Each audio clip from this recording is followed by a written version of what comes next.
عن عائشہ رضی اللہ عنہا قالت کہتی ہیں قال فرمایا رسول اللہ صلی اللہ علیہ وسلم نے ان العبد بے شک بندہ اذا اعترف جب اعتراف کرتا ہے ثم تاب پھر توبہ کرتا ہے تاب اللہ علیہ اللہ اس کی توبہ قبول کر لیتا ہے. یعنی گناہ دی معافی منگن واسطے پہلے گناہ دا اعتراف کرنا پینا.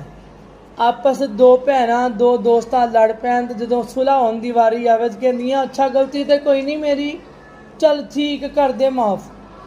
ایسے ایویں نہ دل صاف ہوندے آ نہ معافیاں ہوندیاں. اسے غلطی دی معافی ملدی ہے جدا بندہ اعتراف کرے کہ ہاں میرے کو غلطی ہو گئی. اللہ نے بھی کہو ہاں اللہ غلطی ہو گئی زیادتی ہو گئی گناہ ہو گیا اللہ اعتراف کرنے ہیں اللہ سانو معاف کر دے. جو بندہ گناہ دا اعتراف کر کے اللہ کو معافی منگدا ہے اللہ انہوں معاف کر دیندا.